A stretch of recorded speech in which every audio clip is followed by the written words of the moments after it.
Youngjae should have a good time. It is on paper. Because he has the giant crash. Things are definitely not that bad. Now, I have no idea why Cuvee didn't just recall and go for a cheater. There's a massive wave of minions that are attacking them, but they're trying to get on top of Cuvee. The damage will not come in, and with the TP, they're trying to land there onto the graves. First blood will go the way of Miru with the teleport gank coming on in. How about that? As now we're looking to get on top of the Azir. That's a nice little sweep, but it's not enough to get away from Miru, who is going to drop down the chains and knock him down. The GP. Here comes the dive. And, well, they got here a little bit late. They're still considering it, though. They see Malrong, and they're just going to try to burst him 100-0, and there it is, as aiming has to flash away. Morgana, another sacrifice. That's going to be 2 more kills, and this turret, it should be down on the bottom side. But they just seem to have no idea. As here we go again, the chains come in, and that is a dead Azir. He's going to try his best, and now Smeb might be forced. Okay, they're going to go forward with the GP ultimate, as now they're diving, trying to get on top of that turret. The Death Realm comes in. Yep. And a little bit confused, but they got 5 members up here. They're definitely going to get Smeb, I would imagine. Cuvee just going to tank it up. And down will go the Mordekaiser. This is a steamroller for Humble Life here. I can live, I can live. 나오면 다 잡아, 나오면 다 잡아. Oh, if I come out, let's get him. Hey, so what? Yeah, I have no idea what's going on in this game. Was that Temper Fate? Or armor? Yeah. So that's pretty good. I mean, that's not, you know, it's not the biggest. It's much more valuable.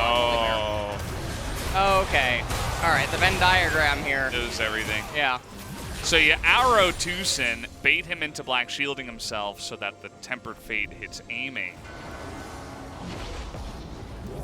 Here comes well, this is confusing. I am confused, and he's dead. Yeah. Wasn't able to get away. Some Infinity Edge action. Yeah. 15 seconds, this game just looks game over. Hanwha Life has the low ground, just get the dragon. Just Bard ultimate. No. Yeah, they're trying to do the combo again. And, I mean, they should be able to take this Morgana down, but she's gonna Sonya says, oh boy, you pal. I mean, he's just really, he's really not able to do anything. The saddest Azir I've ever seen. Oh. And, yeah, he's dead too. So there's the 3 kills going the way of Hanwha Life, and they are going to the Baron. Yeah, and they think that the Bard is somehow going to stop it. It's just so disgusting, Valdez. It really is. Okay, they're going to TP, but it's a little bit too late. As the smite should come in from Malrong, there is going to be the Mountain Drake handed over. As Malrong, he did his part. Doesn't matter if he dies. He knows he will. He's just trying to delay as much as possible as the stun comes in. And they're going to give the kill over to Viper, so. Because by KT getting the dragon, after the Baron's taken, everyone runs over to the dragon. Oh, no. You know what? Time is not... I just can't. It's so sad for you, Cal. It's like the saddest Azir game. Here come the rotations. Well, Miru's dead. They're going to try to get on top of him. He tries to go. He got Bard in the middle, so they're looking for a magical journey to go out of here. But actually, with that binding, it might be the Volibear going down. He is so tanky, though. It's crazy. As he's eventually going to go down. They get the Morgana, but a lot of trades going the way of KT that absolutely did not have to happen. There's another kill onto Lehens, and it's actually only Viper standing. Looking to maneuver over there. Malrong spotted. It looks like he didn't know he was spotted. As that arrow is going to hit the board, he is just going to be stunned up for ages as the Temper Fate does nothing. And Miru taking a ton of damage, has to go into his stopwatch here. Not the cleanest fight, but eventually they will take out the Mordekaiser. And so, I mean, Youngjae is going to be able to heal up, especially, I mean, just look at the HP. Everyone just getting these shields back so quickly. It makes it so hard. And now Baron's even going to have to chew through it. More shields coming in.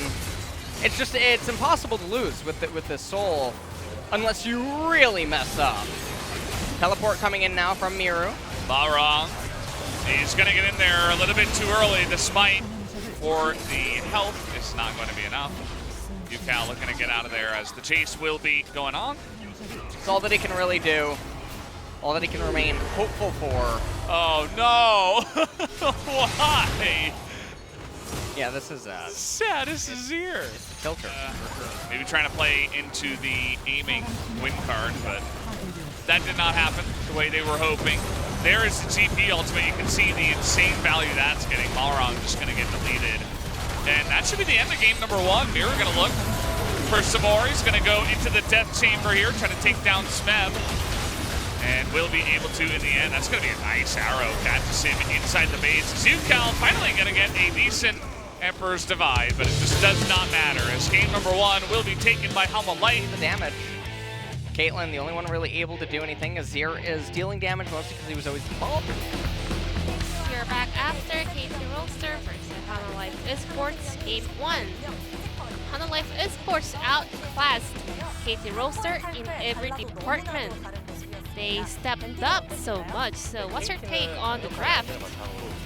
KT Roaster wanted to outclass the opponents based on the lane priority.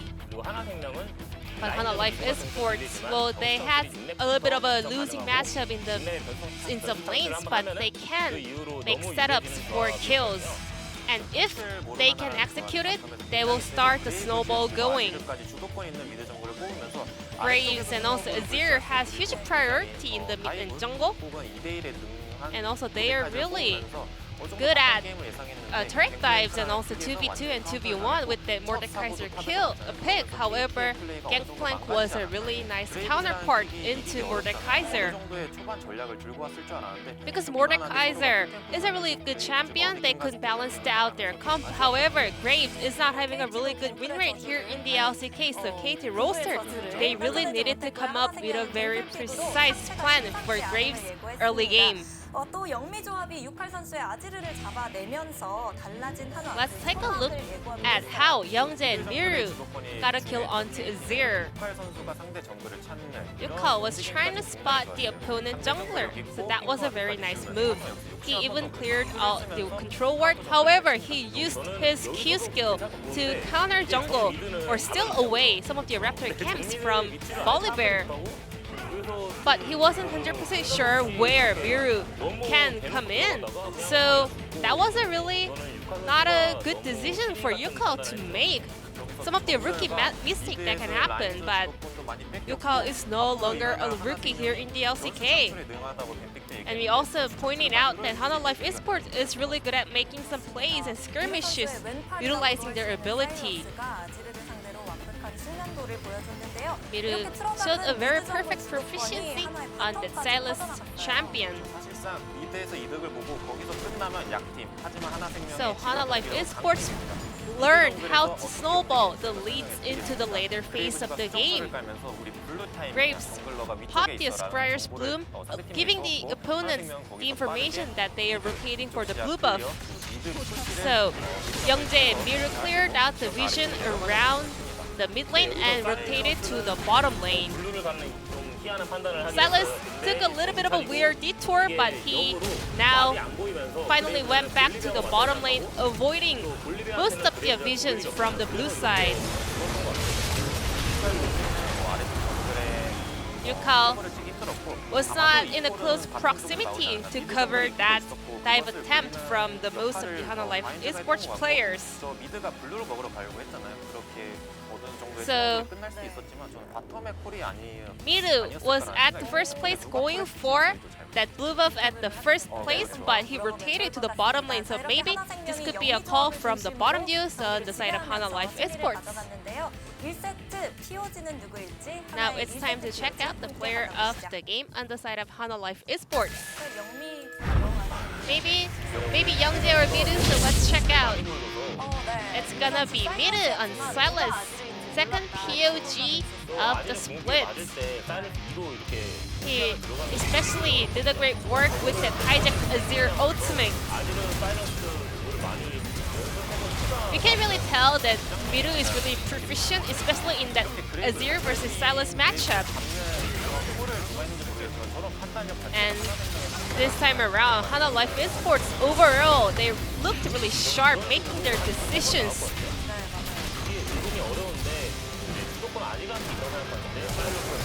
Azir used to be the side having the priority in that matchup, but Miru pulled the story around.